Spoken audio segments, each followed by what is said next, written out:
Namaskar, I'm Dr. Nitik and welcome back to the channel. In today's video, I would like to talk about medical profession as your career option. So if you are someone planning to join medicine as your career, or if you have someone in your family who wants to join medicine as his or her career option, this is for you.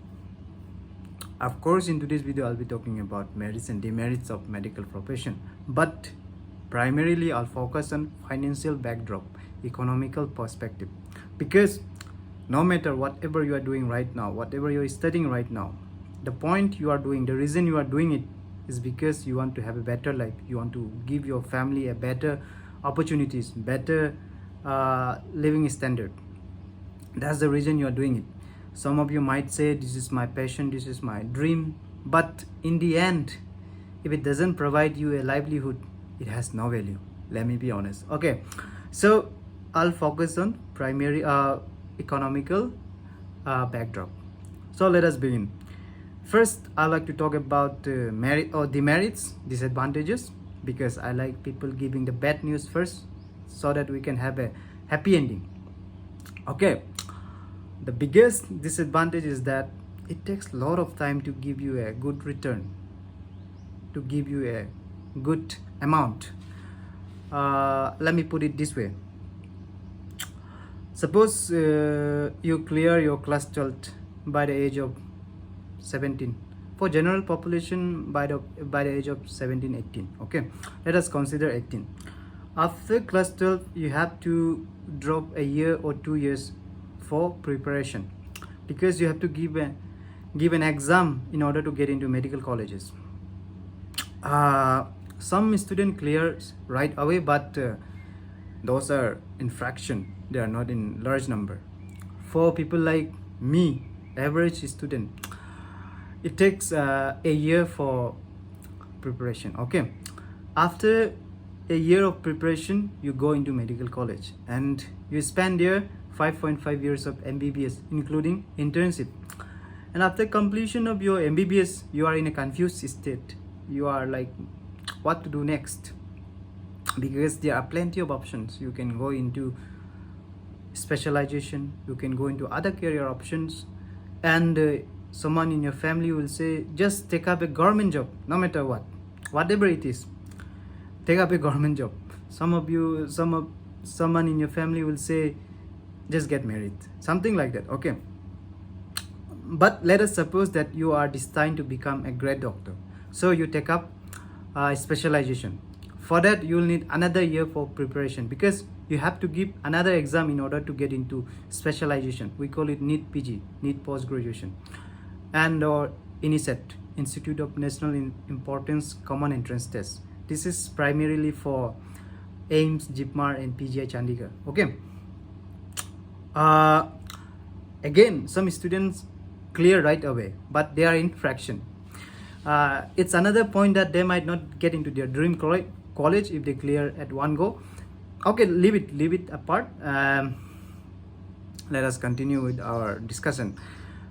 After 1 year of preparation, you get into specialization, and again there you have to spend 3 years for training. Okay, after specialization, you will be again in a confused state.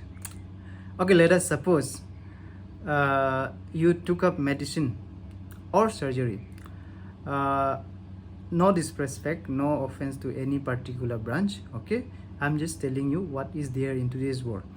Suppose you take up medicine, but you will be in a confused state again, because see, if a particular person presents with cardiac problem, obviously that particular person will look for a cardiologist, a person who is specialized in that particular organ.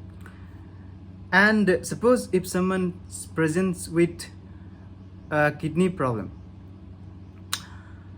there is nothing much you can do in kidney problem, because unless it is renal transplant or dialysis, something like that. In cases of end stage kidney diseases, you cannot do much. Okay, you are a medicine, you are a person specialized in medicine, you can treat them, you know the knowledge, you know the pathology, you know everything, but that person prefers a person who is specialized in that particular organ.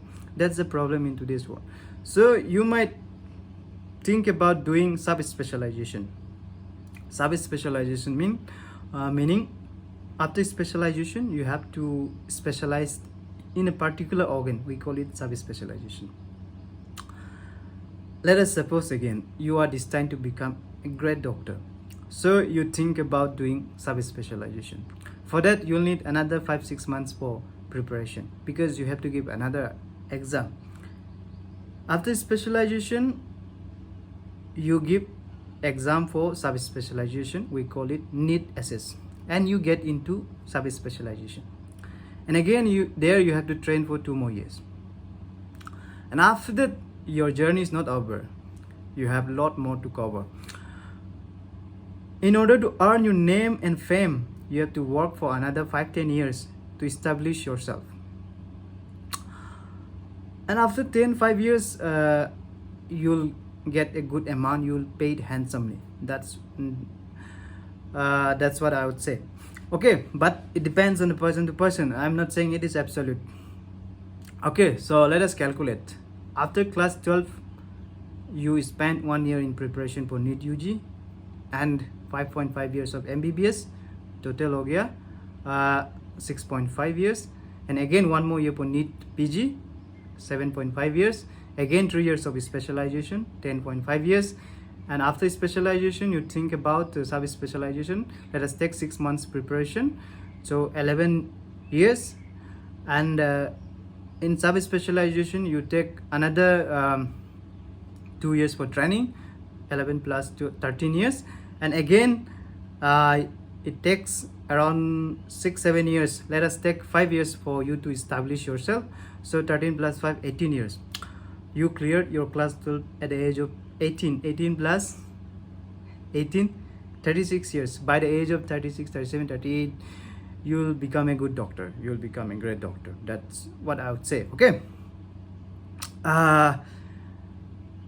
now you compare your fellow mates, your fellow friends. Someone, suppose that person is doing BTech, whatever it is, computer science, aerospace, whatever it is, in IIT. For them, if they are doing really well, for them placement offer will start coming by the 3rd year. Okay, obviously for them also it takes years of preparation to crack JEE. Let us take 2 years of preparation for them. Okay, 2 years of preparation for JEE, and 1, 2, 3, 3rd year by total 5 years. Let us take 6 years for it. Takes 6 years for them to start earn. Okay, then they clear by the age of 18. They clear class 12 by the age of 18, and 6 plus 18, 24. By the age of 24, 23 years they will start earning in packages. So you see the difference, right? By the time you start earning, by the time you establish yourself, he will retire.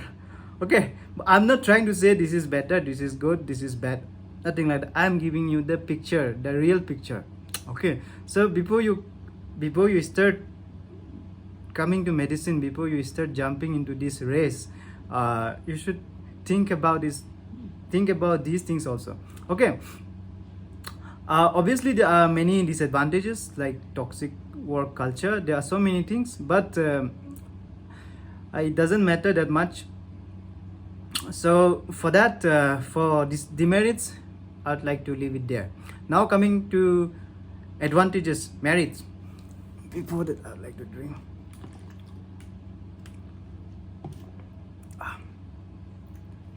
So now let us talk about merits. Merits is that, see, MBBS gives you, medical profession gives you plenty of options. This is the biggest flex of medical profession. You can do whatever you want, almost whatever you want. See, after passing MBBS, you have to do 1 year internship. During that time, you'll be paid. In Central Institute, they pay 30,000 per month, and in state medical colleges, it depends. And after doing your internship, there will be plenty of options. You can go anywhere you like.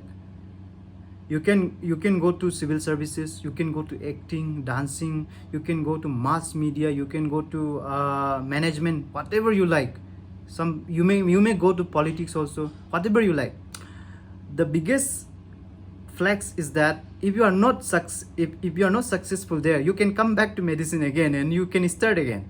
That's the biggest flex. You have plenty of options and you start earning by internship. After internship, you may join as medical officer, you may join as junior resident. You will get paid well in case if you get into Central Institute. And there is again another civil service. Again there is something like civil service exam for medical officer. It is conducted by UPSC. Okay, so there is another exam like that if you want to go into job.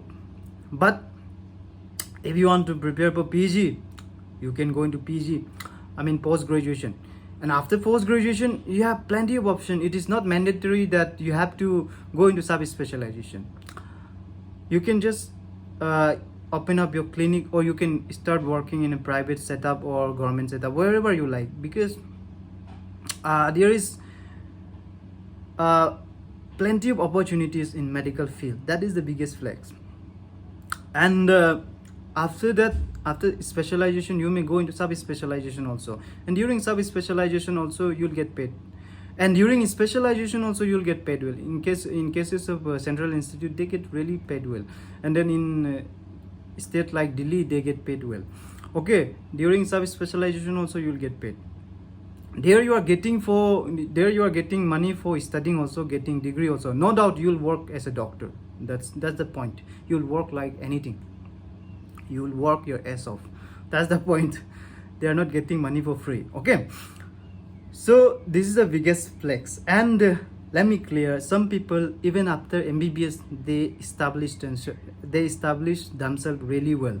It depends on person to person. Some after specialization also they establish themselves really well. It depends on person to person. But the point is that they are in fraction, they are few, they are not in large number. That's the problem. So this is the merits. There are a lot of things. Okay, there are a lot of things, but these were the things I wanted to talk about in today's video. If you have some more questions, you are welcome to ask. You can ask me in comment section, you can ask me in Instagram, wherever you like. Okay, so thank you so much for watching. Jai Hind.